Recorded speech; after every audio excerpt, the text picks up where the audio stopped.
According to government statistics, 2015 saw a reduction in the number of road crash victims by 9.7%, a total of 311 lives saved.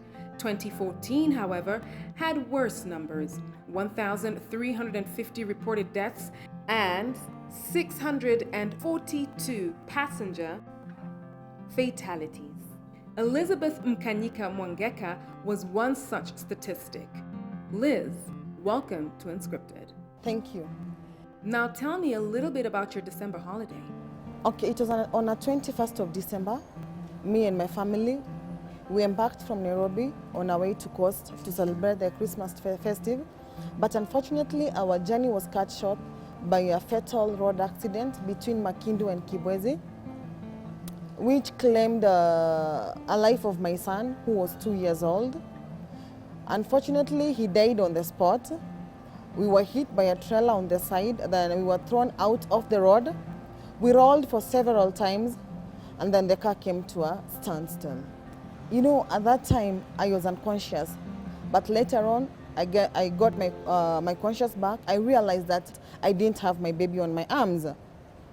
Then my firstborn, that's my first son, he called me thrice, "Mom, mom, mom." I answered. Then he told me, "Mom, Trevon is dead." I said, "No, it can't be." "How?" He said, "Yes, he's dead. He has hurt his head and his brain is outside." So I was so much in shock, confused. It was the darkest time in my life. And then when we got out of the car, we went to see where he was lying, and it was true that he was dead. He had left us. Are you mad at the driver of the trailer that hit you? I am not mad at him because, okay, I don't know, it's a feeling that I cannot even express. It was a confusing moment. You cannot exactly tell, but I can't say that I'm mad at him because at some point, cars are man-made. I can't even say that the driver is reckless or something. Cars are man-made, and I don't know what happened, but I'm not mad at him. How have you been able to cope? This happened in December. We're in June. This is 6 months on. How have you been able to cope? Okay, what I'm going to say is the first thing that is making me standing today, I'll say, is the word of God, and the strength that I'm getting from God, and the comfort that we are getting from God. Because God cannot do something. He cannot take your beloved and leave you. So we have seen God working in our lives, because through that accident, had broken my hands, both hands. But God is faithful. I went for a surgery, and they had to fix plates for my hands to get back to normal.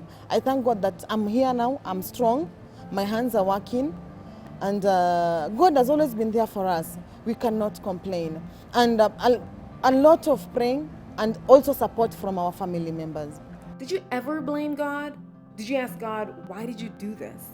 I mean, it's human, right? If you lose your child, if you lose a loved one, people lose loved ones all the time. You know, we say it's the cycle of life, but you say God helped you through this. Did you ever at any one point ask him, why did you have to do this to me? Okay, what I'm going to say is I didn't complain at the first day because it was so confusing, and I was so emotional. So I didn't ask why.